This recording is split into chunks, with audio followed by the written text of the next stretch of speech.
Elə bir sahələr var ki, məsələn, QA analitika sahəsi. Yəni xaricdə çox populyardır.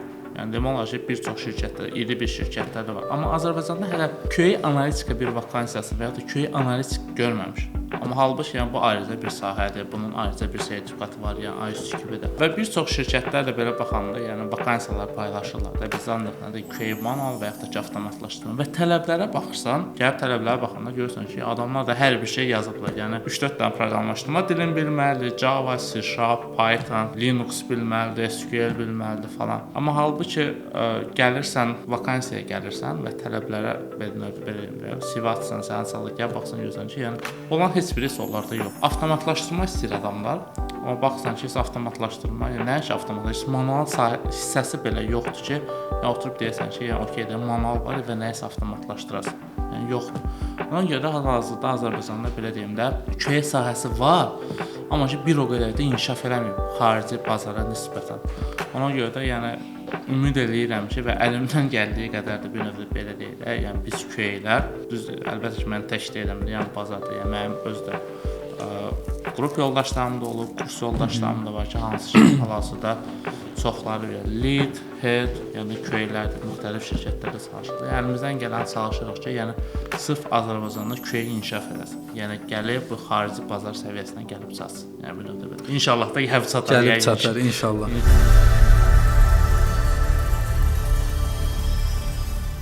Bayaq bir məqama toxundun, sırf intervyu, belə deyim də, iş görüşməsi. Bizə də yönləndirilən suallardan belə başa düşürük ki, bir çox hallarda tələbələr, belə deyim də, öyrənib kursu bitirəndən sonra iş görüşməsində verilən suallardan çəkinən, qorxan tələbələr var. Ümumiyyətlə, sənin başına gələn maraqlı bir hadisə və yaxud da ki, iş görüşməsində ümumiyyətlə verilən suallar haqqında nə danışa bilərsən? Belə deyim, əlbəttə ki, yəni iş görüşmələrində, yəni mənə verilən suallarla, yəni hər hansı bir yeni kursu bitirmiş tələbəyə verilən suallar arasında yenə göy qədər fərq var. Amma olur ki, arada şey, yəni mən özüm də yəni bir növdə beləmdə iş görüşməsində yenə görürsən ki, adamın bir junior tipli suallar verir, yəni testin növləri, nə də black box testləri falan. Sırf bir növdə yeni başlayanlara və kursu yeni bitirmiş tələbələrə tövsiyəm nədir? Həmişə tövsiyəm olur ki, yəni hard skilllərimizi, yəni bu sırf bir texniki biliklərimizi çox yüksək səviyyədə saxlayın. Çünki zaten yəni juniora verilən bir təcrübədən sənə nə sual verə bilərlər? Heç bir sual. Yəni sənin zaten heç bir təcrübən yox. Okey də, yəni mənim hər hansı bir təcrübəm varsa, mən gəlirəm iş görüşməsinə. Okey, normal bir şirkətdirsə, o avtomatik olaraq sənin yəni, keçmiş şirkətdə olan təcrübən haqqında danışır. Dəyişim məsələsində falan bir şey olsa nə kimi hərəkət edəsən? Yəni hər hansı bir layihədə bir bug tapdın, onu developera necə bildirərsən? Tamam, bu okeydir. Yəni hər hansı bir mənim bir təcrübəm var, bir bug reportla bağlı falan. Okey, onun cavabını verirəm. Mən Jira-da qeydiyyatını apararam, belə falan beşmişə, yəni cavabını verirəm. Amma bunu bir juniora versən, yəni sıfır təcrübəsi olan bir adam versən, yəni adam belə baxacaq. Okey, nə edeyim? Gedib qulağına pıçıldayarım. Yəni maksimum ya bunu cavab verirəm. O vəziyyətə düşməyib. Hə, o vəziyyətə görə sırf mən özüm də, yəni belə deyək də, texniki görüşlərdə iştirak edirəm. Yəni adamı görürəm ki, məsələn juniordur. Yəni sırf başlayıram texniki suallar verməyə. Yəni testin növləri haqqında, bug report haqqında, test case haqqında, regress testi nədir? Yəni testin neçə növü var? Funksional testi, qeyri-funksional testi, biraz postman haqqında. Çox vaxtı, yəni müştəri server əlaqələri haqqında sual verirlər. Yəni mikroservis arxitekturası nədir? Monoliz arxitektura nədir? 2 səviyyəli, 3 səviyyəli arxitektura nədir? Yəni bunlar demək olar ki, 100% düşən suallardır. Çünki bunu bir növdə belə deyim də, hər bir juniorun bilməli olan bir sual cavablardır. Əgər sən bunu bilmirsənsə, yəni deməli sən heç nə boş-boşuna kursa gəlib gəlmirsən.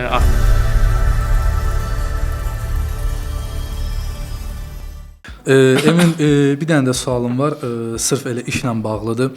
Remote işləmək istəyənlərə tövsiyən, saytlar, xarici, belə deyim də, saytlar falan nə tövsiyə görə bilərsən? Xarici saytda ilk növbədə remote işləmək üçün hər hansı bir dil biliyin olmalıdır. Ya rus dili, ya ingilis dili. İndi daha çox rus dili də yox, daha çox ingilis dilidir hal-hazırda. İndi baxırsan tendensiyada, baxsan ki, rus şirkətidir, o da özü də belə ingilis dili tələb edir, bilmirsən niyə? Çünki bir çox rus şirkətlər, belə outsource şirkətlər, yəni Amerika ilə işləyirlər və hər hansı bir Avropa şirkətlərlə işləyirlər və onların sifarişçiləri ingilis dili olduğu üçün, onlar da özlərində ingilis dili tələbi qoyur.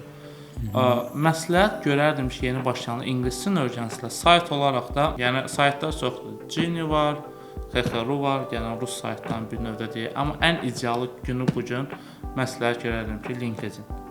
LinkedIn-də çox qəşəng bir profil yaradın, open to work-unuzu qoyursunuz. Yəni connectionlarınızı artırırsınız. Yəni daxili bazarda olan rekrutinqləri öz dostluğunuza əlavə edirsiniz, xarici rekrutinqlər. Yəni hər gün demək olar ki, onlar vakansiya paylaşılır. Və hər bir vakansiyaya birbaşa rekrutinqin özünə də yaza bilərsiniz, e-maillə də göndərə bilərsiniz. Ən idealı odur. Nəyə görə? Çünki ən azından siz rekruteri bilirsiniz, kimdir, HR bilirsiniz, kimdir. Nəsə olanda, yəni feedback almaq üçün yəni birbaşa özünə yaza bilərsiniz. Yəni bu xarici bazar üçün okeydir. Bizdə biraz ona qəribə baxırlar ki, kimdir mənə yazır falan zaten. HR-lar bizdə biraz ona bir o qədər də wow qarşılamırlar da, cavab verəcək də sən nə olub falan. Amma xarici rekrutinqlər, yəni öz təcrübəmdə görmüşəm ki, yəni çox da yəni normal, adekvat cavab verirlər ki, okey, baxılır. Nə bilim, hal-hazırda nə bilim, texniki heyətdədir, onlar baxırlar sizin CV-yə və yaxud da texniki cavab verir. Ən azından bir cavab verir ki, sən də deyirsən ki, okey də, yaxşı. Biraz da gözləyim, biraz da gözləyim, yəni.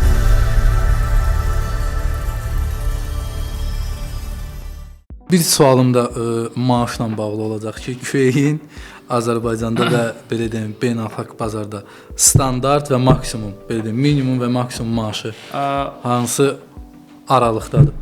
Belə deyək, sırf minimum belə deyək, minimum əlbəttə ki, 500 manatdır, yəni junior maaşı, yəni hər yerdə standart. Hər yerdə standart demək, yəni şirkətdən çox şey asılıdır.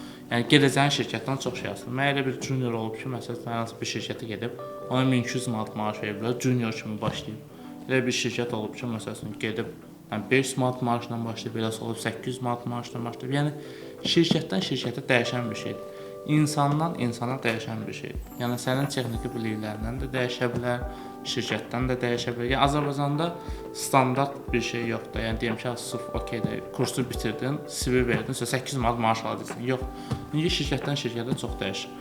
Yəni Azərbaycan bazarı ilə xarici bazar maaşlarını müqayisə eləmək biraz məncə gülüncü olardı həqiqətən də, yəni QA baxımından. Yəni çünki yerlə göy qədər fərq var. Azərbaycanda maksimum QA nə qədər ola bilər? 5000 ola bilər.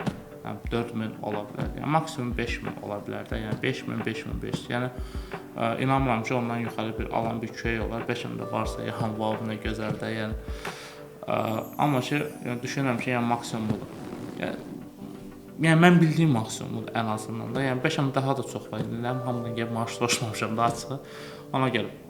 Amma xarici bazar üçün bu demək olar ki, hələ nə bilim, belə middle maaşı ola bilər. Yəni, okey. Emin bir dənə də sualım olacaqdı sənə. QA assosiasiyası Azərbaycanda yaratmaq fikriniz, ideyavız, vəbşə belə bir bu barədə nə deyə bilərsən? Var nəsə ideya?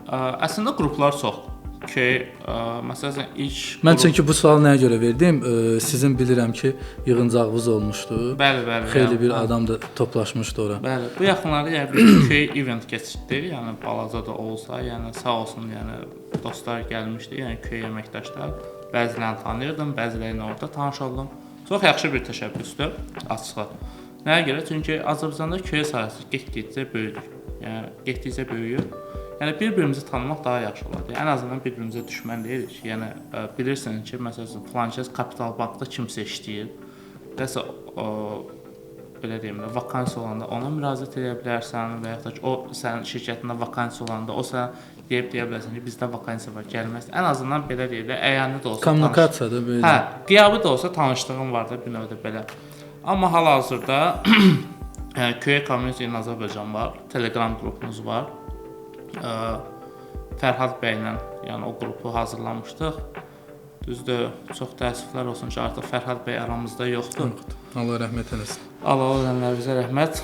Belə qəmli notlarla davam eləmək istəməzdim, amma ki Fərhad bəy də çox böyük bir QA-lərdən biri olub. Yəni bunu qeyd eləməmək məncə haqsızlıq olardı və onunla bir yerdə belə bir QA qrupumuz var idi və hal-hazırda da fəaliyyətini davam eləyir. Artıq 2000-dən çox belə deyək, iştirakçısı var. Demək olar ki, gündəlik olaraq HR-lar orada hər hansı bir vakansiyalar paylaşır, iş elanları var. İş axtaran QA-lər orada CV-lərini paylaşa bilər və ümumi belə deyək də, kiminsə nəsə sualı olanda, kimsə nəsə haqqında bir material istəyəndə falan yazıb öz biliklərimizlə, öz fikirlərimizlə orada paylaşa bilirik. Yəni belə bir Telegram qrupu var.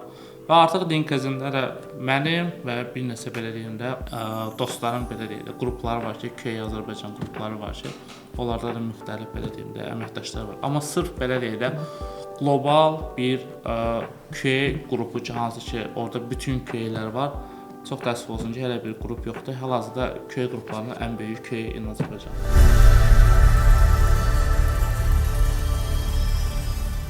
Mənə elə gəlir ki, bu günlük bu qədər. Hər birinizə uğurlar. Buradan da Intek Akademiya adından köy sahəsini öyrənmək istəyən, marağı olan və bu sahə üzrə inkişaf eləmək istəyənləri öz kursumuzda görməyə məmnun olaraq.